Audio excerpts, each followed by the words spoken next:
In our today's lecture, we will discuss problems related to linear dependent and linearly independent vector spaces. अब देखो जो ये first question है हमारे पास, इसमें क्या है कि हमें u, v और w तीन लीनियरली इंडिपेंडेंट वेक्टर्स दिए हुए हैं एक वेक्टर स्पेस v में ओवरफिल्ड f और हमें प्रूव करना है कि u plus v, v plus w, w plus u are linearly independent. तो इस टाइप के क्वेश्चंस को हम किस तरीके से अटेम्प्ट करेंगे? ऑब्वियसली हमें लीनियरली इंडिपेंडेंट शो करना है, तो हम क्या लेंगे? क्योंकि तीन वेक्टर्स हैं, हमने ये शो भी तीन करने हैं ना, तो u plus v, v plus w, w plus u उनके करस्पॉन्ड तीन ही ये स्केलर्स कंसीडर कर लिए कि जो ये फील्ड के अंदर तीन स्केलर्स एग्जिस्ट करते हैं such that alpha 1 plus alpha 2 plus alpha 3 into vectors is equal to 0। अब इस कंडीशन में फिर अब हमने यहाँ पे u वाली टर्म्स इकट्ठी कर ली, v वाली टर्म्स इकट्ठी कर ली, w वाली इकट्ठी कर ली। कलेक्ट करने से हमारे पास अब यहाँ आ गया alpha plus 1 plus alpha 3 into u plus alpha 1 plus alpha 2 into v plus alpha 2 plus alpha 3 into w is equal to 0। अब हमें पता है कि u v w हमें लीनियरली इंडिपेंडेंट दिए हुए, अगर u v w इंडिपेंडेंट है तो उनके साथ के जो स्केलर्स हैं वो सारे के सारे क्या होंगे? Will be equal to 0। तो इसके करस्पॉन्ड हमारे पास क्या हो गया? This alpha 1 plus 3, alpha 1 plus alpha 2, 2 plus 3, ये तीनों वैल्यूज 0 हो गई। अब देखो हमने इन दोनों को सब्ट्रैक्ट किया तो अल्फा 2 कट गया, यहां से क्या आ गया? Alpha 1 minus alpha 3 equal to 0 आ गया। अब उसको इस इक्वेशन में से देखो इनको ऐड किया तो अल्फा 3 कट गया, अल्फा 1 इज इक्वल टू 0 आ गया। अब इसमें अपने पास यहाँ पे क्या है? Alpha 1 is equal to alpha 3, तो अल्फा 3 भी 0 हो गया, अल्फा 2 भी 0 हो गया। तो यानी कि अब हमारे पास अब रिजल्ट में टोटल में अब क्या चीज हो गई कि तीनों अल्फा 1, अल्फा 3 और अल्फा 2 0 हो गए। और ये किसके साथ के स्केलर है? u plus v plus w और w प्लस u के साथ के स्केलर है।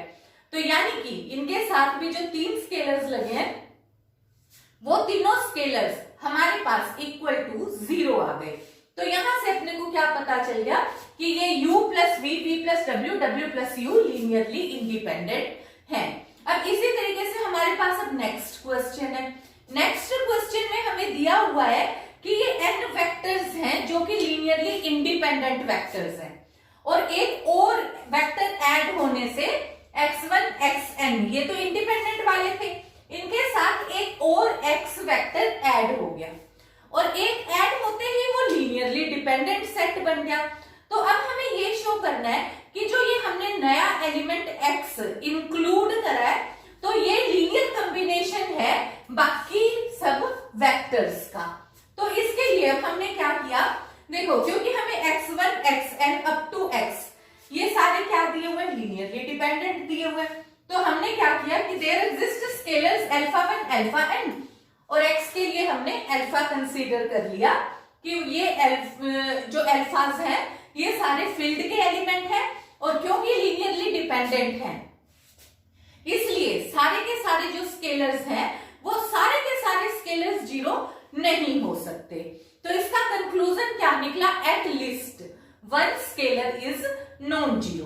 तो अब हम यहाँ पे क्योंकि देखो अब हमारे को प्रूफ भी यही करना है कि x है वो बाकी सबका लीनियर कॉम्बिनेशन है, इसलिए मैं क्लेम करती हूँ कि जो ये अल्फा लगाया है मैंने ये अल्फा नॉन जीरो है। अब तुम कहोगे कि आपने ऐसे कैसे क्लेम कर दिया? तो हम अपने रिजल्ट को वेरीफाई करके दिखाते हैं। तो देखो अब मैंने कहा कि अगर अल्फा 0 है तो क्या होगा? तो अगर अल्फा 0 मतलब मैंने क्या कहा है कि अल्फा 0 नहीं है। अब मेरे पास क्या हो गया? मैंने मान लिया कि अल्फा 0 है। अगर अल्फा 0 है तो जो ये इक्वेशन मैंने कंसीडर करी है इसमें अल्फा की जगह 0 पुट करने से ये रिजल्ट क्या हो गया? Alpha 1 x1 plus so on alpha n xn is equal to 0 हो गया। अब पर मुझे तो पता है कि x1 अप टू xn ये सारे के सारे वेक्टर्स मुझे लीनियरली इंडिपेंडेंट दिए हुए। अगर ये लीनियरली इंडिपेंडेंट है तो इनके साथ के सारे स्केलर्स भी मुझे पता है कि वो 0 होंगे। तो इस कंक्लूजन के according alpha 1, alpha 2, alpha n सारे के सारे 0 हो गए। और ऊपर क्योंकि मैंने कंसीडर किया है कि अल्फा इज इक्वल टू 0, तो ये भी 0 हो गया। तो यानी कि इसमें लगे हुए सारे वेक्टर्स के साथ के स्केलर्स 0 हो गए। तो यानी कि x1, x2, xn और x लीनियरली इंडिपेंडेंट हो गया। पर मेरे पास तो मैंने यहाँ पे बोला है कि जो ये सारे के सारे अल्फाज हैं, ये सारे के सारे 0 हो ही नहीं सकते, क्योंकि ये वेक्टर्स मुझे लीनियरली डिपेंडेंट दिए हुए हैं। तो यहां से मेरे पास कंट्राडिक्शन आ गई। तो कंक्लूजन क्या निकला कि alpha can't be equal to 0। अब देखो, अगर अल्फा 0 नहीं है तो मैंने इस टर्म को एक साइड लेफ्ट हैंड साइड कर दिया और इन सारी टर्म्स को राइट हैंड साइड शिफ्ट कर दिया। राइट हैंड साइड गई तो ये सारी नेगेटिव हो गई। और क्योंकि अल्फा 0 नहीं है तो इसलिए अल्फा इन्वर्टिबल है। तो मैंने हर टर्म के साथ अल्फा को डिवाइड कर दिया। तो यहां से क्या हो गया, x is a linear combination of x1, x2 and xn। और यही हमारे पास रिजल्ट है। Again we have one more question in which if v1, v2, vn are linearly independent n by 1 column vectors and A is a n by n singular matrix, then we have to prove that AV1, AV2 up to so on AVN are linearly dependent। अब हमारे को ये show करना है कि ये dependent है। तो इसके लिए हमने क्या लिया, क्योंकि A n by n की मैट्रिक्स है और V जो है वो हमारे पास n by 1 की मैट्रिक्स है। तो जब हम इनको AVI को मल्टीप्लाई करेंगे तो ये हमारे पास कैसे होगा, क्योंकि जब हम मल्टीप्लाई करते हैं तो देखो ये इस तरीके से कट जाएगा और हमें पता है कि AB किस टाइप की मैट्रिक्स आ जाएगी, n by 1 टाइप की मैट्रिक्स होगी। और हमें कौन से टाइप की चाहिए, n by 1 की ही टाइप चाहिए। तो यानी कि जो भी हमारा रिजल्ट है वो वेल डिफाइंड है। तो यानी कि मल्टीप्लीकेशन हो सकती है n by n मैट्रिक्स की n by 1 मैट्रिक्स के साथ। तो यहां से अपने पास ये रिजल्ट तो यहाँ क्लियर हो गया। अब चाहे हमें डिपेंडेंट शो करना हो चाहे इंडिपेंडेंट, हम क्या कहते हैं कि फील्ड में से स्केलर्स एग्जिस्ट करते हैं a1, a2, an। तो हमने a1, a2, an इनके साथ मल्टीप्लाई किया प्लस प्लस प्लस और क्या कहा कि ये इक्वल टू 0 है। अब हमारे पास इक्वल टू, तो क्योंकि हर एक चीज में यहाँ पे हर टर्म में एक a जो मैट्रिक्स है वो कॉमन है, तो इसलिए वो a मैट्रिक्स मैंने आउटसाइड कॉमन बाहर निकाल ली। a1 v1 plus a2 v2 plus so on an vn is equal to 0 मेरे पास अब रिजल्ट आ गया। तो अब देखो, सबसे पहले अब हमारे को सिर्फ इस साइड चेक करना है। तो यहाँ पे अब हमारे पास क्या चीज है, क्योंकि ये रिजल्ट हो गया a और ये इसको मैंने कंसीडर कर लिया x, तो ax इज इक्वल टू 0। ये एक तरीके से मेरे पास एक होमोजीनियस इक्वेशन टाइप की वैल्यू आ गई, where x is equal to a1 v1 plus a2 v2 plus so on an vn है। तो अब यहाँ पे क्योंकि a एक मेरे को सिंगुलर मैट्रिक्स गिवन है, और अगर ये सिंगुलर मैट्रिक्स हमारे पास क्या कौन सी होती है, जिसका कि डिटर्मिनेंट 0 होता है। सिंगुलर मैट्रिक्स वो होती है जिसका कि अगर हम a मैट्रिक्स का मैं डिटर्मिनेंट फाइंड आउट करती हूँ तो रिजल्ट कितना आएगा, विल बी इक्वल टू 0। तो यहाँ पे अपने पास है, क्योंकि a एक 0 मैट्रिक्स है, तो 0 के साथ अगर मैं किसी भी वैल्यू को मल्टीप्लाई करूंगी तो रिजल्ट कितना आएगा, 0 ही आएगा। तो यानी कि x को हर बार 0 होने की जरूरत नहीं है, क्योंकि एक चीज को 0 होना होता है। a 0 है तो इसलिए x का कैन बी नॉन 0। तो इससे मेरे पास क्या चीज हो गई, तो मेरे पास एक नॉन 0 सोल्यूशन एग्जिस्ट करेगा, और वो मैंने कंसीडर कर लिया कि से x is equal to x1 वो नॉन 0 सोल्यूशन होगा। अगर वो x1 नॉन 0 सोल्यूशन है तो यानी कि x1 की वैल्यू मेरे पास कितनी हो गई, a1 v1 plus a2 v2 plus so on an vn। और क्योंकि मैंने कहा है कि x1 0 नहीं है, इसलिए ये वाली वैल्यू भी मेरी 0 नहीं होगी, क्योंकि ये 0 नहीं है और ये इसके इक्वल है, तो ना ये 0 तो ये भी 0 नहीं है। अगर अब ये 0 नहीं है तो इससे मुझे कंक्लूजन क्या मिला कि इसका मतलब है all the ai's are not equal to 0। क्यों?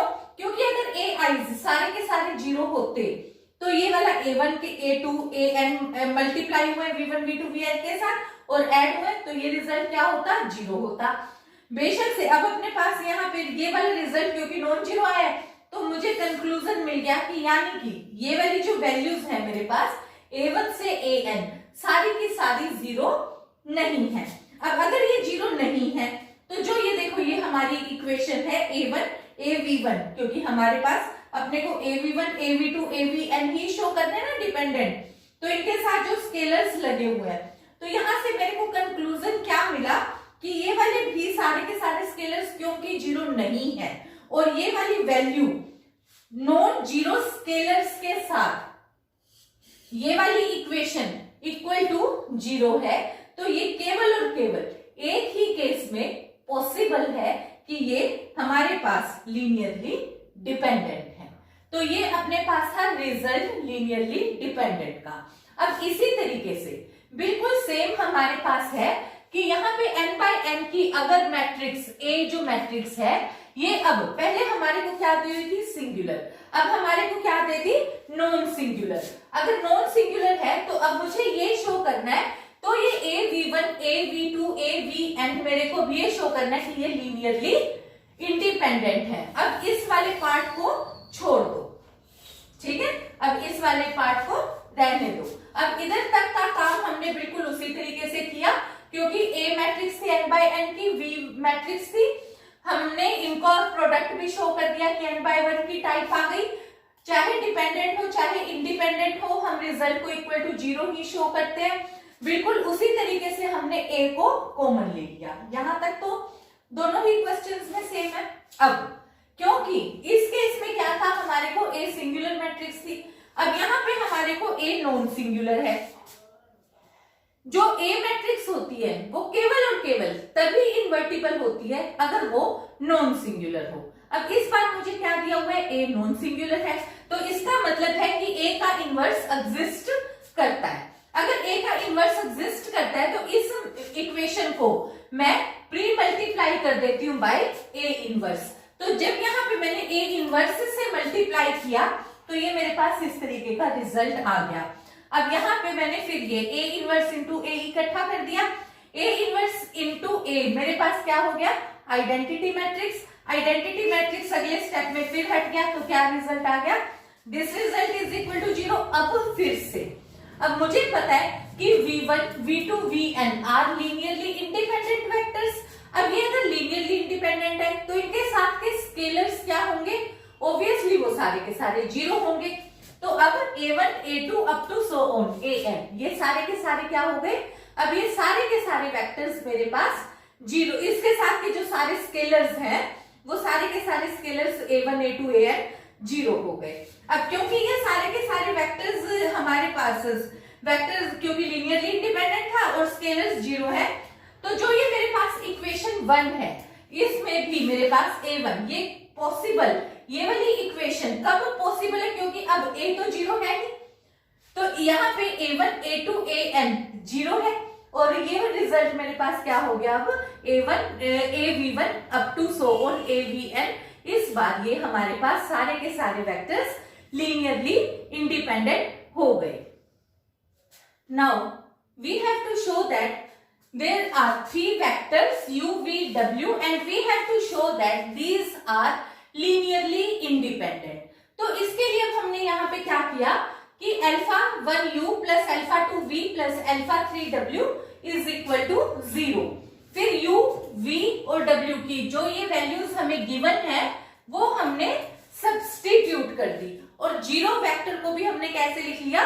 क्योंकि वो 3 की डायमेंशन में है तो 0 0 0 लिख लिया। फर्स्ट एलिमेंट को इक्वेट किया, सेकंड को और थर्ड को, तो यहां से हमारे पास ये तीन इक्वेशंस आ गई। अब हमारे पास कौन कौन से मेथड है? एक तो यही कि 3 अननोन है, 3 इक्वेशन है। ये तो हम कैसे भी इस हर बार ऐसे ही सोल्व कर सकते हैं कि 3 अननोन 3 इक्वेशंस सोल्व करनी हमें आती है। तो पहले अल्फा 3 खत्म कर दो, फिर अल्फा 2 अल्फा 1 की वैल्यू निकाल लो और वहां से जो भी रिजल्ट आएगा अल्फा 1 अल्फा 2 अल्फा 3 का वो चेक कर लो कि वो सारी की सारी वैल्यूज जीरो है या एक वैल्यू कोई भी नॉन जीरो भी है, तो उसके बेस पे हम डिपेंडेंट और इंडिपेंडेंट बता देंगे। और अब दूसरा मेथड जो कि हमारे को ज्यादा कन्वीनियंट है, तो मैं सारे क्वेश्चंस बजाय कि इक्वेशंस सॉल्व करने के तुम्हें दूसरे मेथड से बता रही हूं। तो इस मेथड के अकॉर्डिंग हमने क्या किया, हमने इस मैट्रिक्स को, क्योंकि ये वाली होमोजीनियस इक्वेशन बन गई, होमोजीनियस इक्वेशन के अकॉर्डिंग अल्फा 1 अल्फा 2 अल्फा 3 में 3 इक्वेशंस, इनके मैंने वैल्यूज को इस तरीके से लिख लिया। मैट्रिक्स में लिखना चाहूं तो इसको मैं ए, यहाँ पे अल्फा 1 अल्फा 2 अल्फा 3, यहाँ 0 0 0। फिर अगले स्टेप में मैं डिटर्मिनेंट ऑफ मैट्रिक्स निकाल दूंगी। तो डिटर्मिनेंट ऑफ मैट्रिक्स मैंने शो किया, तो ये निकाला तो -30 आ गया, which is not equal to 0। तो इसका मतलब क्या चीज हो गई, क्योंकि होमोजीनियस इक्वेशन का अगर नॉन जीरो सोल्यूशन आ जाता है डिटर्मिनेंट में, तो हम कहते हैं कि केवल और केवल ट्रिवियल सोल्यूशन ही पॉसिबल है। और होमोजीनियस का ट्रिवियल सोल्यूशन क्या होता है, alpha 1 equal to alpha 2 equal to alpha 3 is equal to 0, यानी कि all the three scalars are 0, तो वो कंडीशन क्या हो जाती है, is equal to linearly independent. तो यहां से हमारे पास हो गया, क्योंकि ये -30 है और ये 0 के इक्वल नहीं है, तो इसका मतलब जो तीन वेक्टर्स हैं वो तीनों के तीनों लीनियरली इंडिपेंडेंट है। अब देखो फिर नेक्स्ट क्वेश्चन में क्या है कि under what condition these three vectors in V3 are linearly dependent where B belongs to real number। तो इसके लिए भी मैंने वेक्टर्स को, इन तीनों वेक्टर्स को अब मैंने डायरेक्ट ही शॉर्ट में इसको डिटर्मिनेंट वे में लिख लिया। तो जब मैंने डिटर्मिनेंट फाइंड आउट किया, तो लीनियरली डिपेंडेंट के लिए कंडीशन क्या होती है कि determinant of these three vectors should be equal to 0। तो ये जब मैंने डिटर्मिनेंट फाइंड आउट किया, तो इसका डिटर्मिनेंट ये रिजल्ट आ गया। तो अब इस रिजल्ट पे कंडीशन क्या हो गई, either b should be equal to 0 और b square should be equal to 2। तो ये अपने पास उस केस में ये रिजल्ट लीनियरली डिपेंडेंट होगा। फिर अब थर्ड है, थर्ड में हमारे को क्या करना है, find the value of k so that the vectors these three are linearly dependent. तो इसमें भी मैंने अब क्या किया, वैसे तो मैं चाहूं तो वही ए बी सी या अल्फा बीटा गैमा या अल्फा 1 अल्फा 2 अल्फा 3 करके लॉन्ग मेथड से सॉल्व कर सकती हूँ। तो यहां से पर मैंने क्या किया, मैंने हर एक रिजल्ट डिटर्मिनेंट मेथड से निकाला, क्योंकि रिजल्ट लीनियरली डिपेंडेंट है। तो इन तीनों का डिटर्मिनेंट मेरे पास कितना होना चाहिए, 0 होना चाहिए। अब चाहे तो मैं ऐसे लिख लूं कि फर्स्ट कॉलम, सेकंड कॉलम और थर्ड कॉलम, और चाहे मैं इस वाले को पहली रो, दूसरी रो, तीसरी रो, इसको दूसरी रो और इसको थर्ड रो, मैं कैसे भी लिख सकती हूँ। तो उसके बेस पे ये रिजल्ट मेरे पास कितना आ गया, जब मैंने इसको सोल्व किया तो मैंने पहले यहाँ पे 0 बना ली। 0 बनाने के लिए मैंने यहाँ पे सेकंड कॉलम में से फर्स्ट कॉलम को सब्ट्रैक्ट कर दिया, तो ये रिजल्ट आ गया। इसका जब मैंने सोल्व किया डिटर्मिनेंट, तो 3 प्लस -4k आ गया। ये कितना होना चाहिए, 0, तो यानी कि k should be equal to 3/4। अब ये फिर हमारे पास है कि अब हमें शो करना है कि 3 column vectors corresponding to the matrix this result are linearly dependent, और यहाँ पे कॉलम वेक्टर है, यही हमें तीनों की तीनों रो वेक्टर के लिए भी शो करना है। अब देखो जो ये तीनों रो है, मतलब ये हमारे पास कॉलम के लिए, फिर रो के लिए। तो देखो कॉलम था तो मैंने फर्स्ट, सेकंड और थर्ड इस तरीके से लिख लिया। अब हमारे को पता है कि डिटर्मिनेंट ऑफ मैट्रिक्स, मतलब जो भी हम लेते हैं या ए ट्रांसपोज लेते हैं, दोनों का डिटर्मिनेंट सेम होता है, इसलिए। और जो रो मैट्रिक्स होती है, ट्रांसपोज करने से वो कॉलम बन जाती है, और कॉलम मैट्रिक्स ट्रांसपोज करने से रो मैट्रिक्स बन जाती है। यानी कि रो मैट्रिक्स और कॉलम मैट्रिक्स दोनों का डिटर्मिनेंट सेम होगा, यानी कि अगर एक का 0 है तो दूसरे का भी 0 होगा, नॉन 0 है तो दूसरे का भी नॉन 0 होगा। यानी अगर कॉलम वेक्टर्स लीनियरली डिपेंडेंट है तो रो वेक्टर्स भी लीनियरली डिपेंडेंट होंगे, अगर रो वेक्टर्स लीनियरली इंडिपेंडेंट है तो कॉलम वेक्टर भी लीनियरली इंडिपेंडेंट होंगे। तो हमने क्या किया, यहां से इस मैट्रिक्स का डिटर्मिनेंट फाइंड आउट किया। डिटर्मिनेंट फाइंड आउट करने के लिए मैंने थोड़ा शॉर्ट बना लिया, तो उसके लिए मैं यहाँ पे 1 है तो मैंने इन दो जगह पे 0 बना ली। इसके लिए थर्ड कॉलम की वैल्यूज को मैंने सेकंड में से कितने 3 से मल्टीप्लाई करके सब्ट्रैक्ट किया, यहाँ 2 से मल्टीप्लाई करके, तो मेरे पास वैल्यूज इस तरीके की आ गई। अब इसमें से मैंने 9 कॉमन निकाल दिया, यहाँ 19 कॉमन निकाल दिया, तो ये रिजल्ट मेरे पास इस तरीके का आ गया। अब क्योंकि 2 आइडेंटिकल कॉलम है तो मुझे पता चल गया determinant will be equal to 0, और डिटर्मिनेंट इज इक्वल टू 0 तो रिजल्ट क्या हो गया, यानी कि ये भी मेरे पास लीनियरली डिपेंडेंट आ गया। In this question, we have to show that the vector u and v in v2, जबकि फिर यहाँ पे हमारे को v2 फील्ड क्या दिया हुआ है, कॉम्प्लेक्स नंबर। तो अगर v2 फील्ड कॉम्प्लेक्स है तब तो ये दो वेक्टर्स लीनियरली डिपेंडेंट हैं, और अगर फील्ड रियल नंबर सिस्टम है तो हमें ये बताना है कि ये दो वेक्टर्स लीनियरली इंडिपेंडेंट हैं। तो सबसे पहले हमने यहाँ पे ये रिजल्ट में कि अगर दो वेक्टर्स लीनियरली डिपेंडेंट होते हैं तो हमें पता है कि एक वेक्टर दूसरे का स्केलर मल्टीपल होता है, और स्केलर हमने कहां से लेना है, कॉम्प्लेक्स नंबर से लेना है। और कॉम्प्लेक्स नंबर किस टाइप का होता है, वो होता है x प्लस ओइटा वाई। तो मैंने किस टाइप का ले लिया, अल्फा प्लस ओइटा बीटा। ठीक है, तो मैंने यहां से एक वैल्यू कंसीडर करी lambda, lambda is equal to alpha plus iota beta which belongs to complex number. तो ये हमारे पास है कॉम्प्लेक्स नंबर सच दैट, तो ये u वैल्यू क्या हो गई, is scalar multiple of v। तो ये हमने कॉम्प्लेक्स नंबर में से लिया। अब u की वैल्यू मैंने सब्स्टिट्यूट कर दी, v की वैल्यू सब्स्टिट्यूट कर दी। अब देखो इसको मल्टीप्लाई किया तो अल्फा प्लस ओइटा बीटा, यहाँ पे हो गया alpha plus iota beta into 1 plus Oita. अब देखो जब हमने इनकी लाइक पावर्स को इक्वेट किया तो ये हो गया 1 plus iota will be equal to alpha plus iota beta, और दूसरा आ गया ये वाला result alpha plus iota beta into 1 plus iota will be equal to 2 iota. ये रिजल्ट हमारे पास आ जाएगा। अब इधर से मेरे को पता लग गया कि रियल पार्ट रियल के इक्वल होता है, इमेजिनरी इमेजिनरी, तो अल्फा इक्वल टू 1 हो गया और बीटा इज इक्वल टू 1 हो गया। ये अल्फा और बीटा की वैल्यू 1 1 जब मैंने इधर सब्स्टिट्यूट करी और चेक किया तो left is equal to right आ गया। तो मुझे पता चल गया कि मेरे पास जो लैम्डा की वैल्यू है स्केलर की वो 1 प्लस ओइटा आ गई, जो कि बिलोंग करती है कॉम्प्लेक्स नंबर में, और इससे मेरे पास u will be a scalar multiple of v आ गया। अब ये तो हो गया हमारा कॉम्प्लेक्स नंबर सिस्टम के लिए कि जब फील्ड हमारा कॉम्प्लेक्स है। अब देखो क्योंकि जब हमने ये क्वेश्चन निकाला है तो अब अगर मेरे पास बाय चांस बीटा 0 आ जाता तब तो मैं कह देती कि ये वाली जो वैल्यू है, ये जो नंबर है लैम्डा, ये रियल नंबर में से, पर यहाँ तो 1 प्लस ओइटा ही आएगा मैं जिस भी तरीके से रिजल्ट सॉल्व करूं।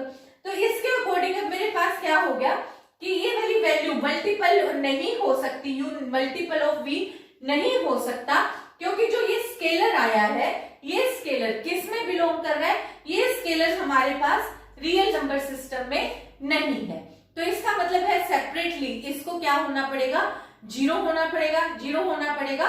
तो यानी कि एक वैल्यू दूसरे का स्केलर मल्टीपल नहीं है तो इसका मतलब लीनियरली इंडिपेंडेंट है। So that is all for this lecture. Thank you.